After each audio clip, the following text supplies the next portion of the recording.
Hi, my name is Lori Chambers. I'm a postdoctoral fellow at the Faculty of Social Work at U of T.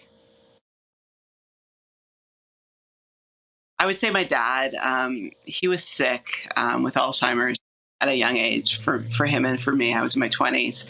And when he had to go into care, I was confronted with both the good and bad of the healthcare system, including how social workers can navigate it in both positive and negative ways. And so it was the social workers who really stood up for my dad, who inspired me to think of how I can make it a career, and especially in terms of health-related social work. Because She Cares is a knowledge mobilization project. It uses the arts, particularly performance and poetic arts and film, to mobilize the stories of African, Caribbean, and Black women who live with HIV and also work in health service sectors, particularly HIV sector. It actually derived from my doctoral research, where I was looking at how HIV service work could be considered a form of caring. I've worked in the field for a long time and witnessing the women in the field, especially African immigrant women and other women of African descent.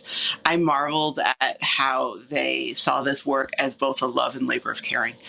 And after finishing my doctoral research, where I used narrative methods, including poetry, to share, to disseminate, and also to analyze the findings, I thought, how could I keep this story going on?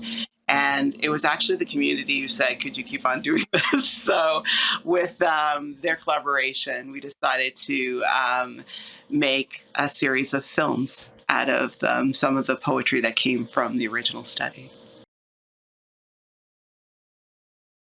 My research is both topical and methodological. Topical is looking at HIV as a form of caring work, but methodological is looking at how we can bring home knowing into methodologies with, for, and by people of African descent. So I draw upon oral storytelling methods, oratory, poetry, spoken word artistry, and how we can incorporate that in ways that can mobilize research knowledge. In this case, for my postdoc, is looking at film and how we can use short spoken word film to mobilize the knowledge from research on HIV. Well, as you know, this is a pandemic. So one of the big challenges is producing a film during a pandemic where you're not supposed to be in contact with people.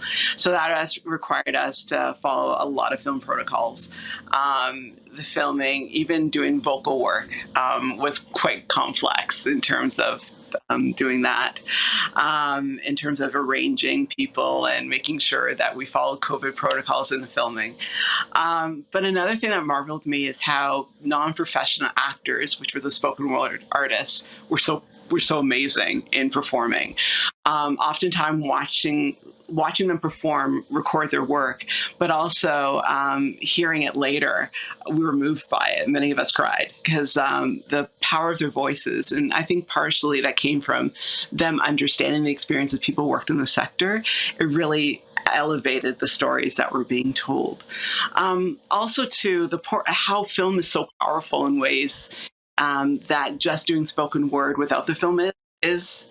Don't get me wrong, it was great to perform in that spoken word pieces, but when you add film story to it, especially the metaphoric imagery that we use, it really shifted how people heard the message. And it made me realize the visual artistry as well as spoken word artistry, put it together, and it's very powerful and palatable. Well, it's the way in which I know as a person of Caribbean descent.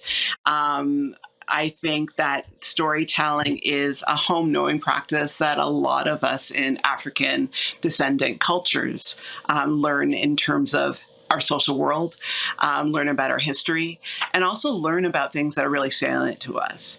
I feel that this dichotomy or the separation between storytelling practices, knowledge mobilization, and the dissemination of research is a false one, and that we need to do more storytelling practices within research dissemination, particularly those that are grounded in the home knowing practices of people who we do research with and for.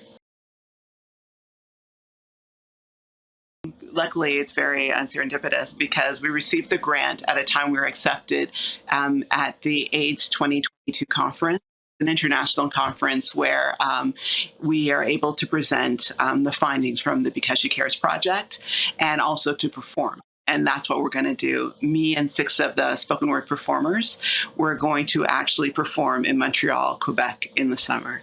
And it's exciting for all of them, for me as well. But it gives us an opportunity to share our work to a global audience, including people in the Global South who probably understand the methods really well because they use them as well.